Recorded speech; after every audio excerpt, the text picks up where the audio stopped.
Alors nous sommes arrivés à un moment où la situation sécuritaire s'était dégradée de façon assez significative, avec la chute d'un certain nombre de postes militaires de nos forces partenaires.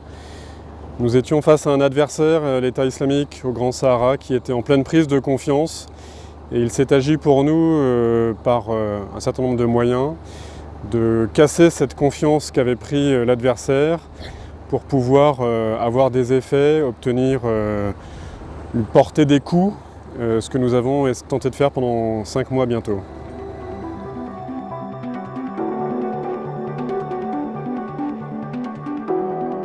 Nous avons cherché à entraver sa liberté d'action en étant en permanence sur le terrain et avec le maximum de force.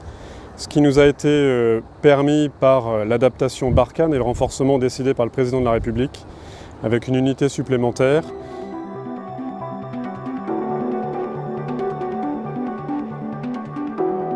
Il est absolument nécessaire de continuer à travailler avec les forces partenaires pour restaurer une forme de confiance dans leurs capacités, pour qu'elles continuent à gagner en autonomie, de manière à ce qu'elles agissent seules.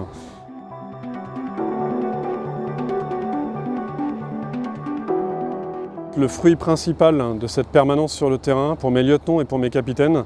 c'est que passer justement cet effet de découverte du terrain, le fait qu'ils soient restés extrêmement longtemps, leur a permis finalement de vivre, toute comparaison gardée, mais un petit peu comme l'adversaire, et finalement, au bout du compte, avec un certain nombre d'engagements, de contacts avec l'ennemi qui sont allés crescendo au fur et à mesure du mandat, clairement il y a eu cette connaissance, je ne vais pas dire intime, mais en tout cas une connaissance fine du terrain, du milieu dans lequel ils évoluaient, et qui a permis de fait de trouver l'adversaire et de lui porter des coups.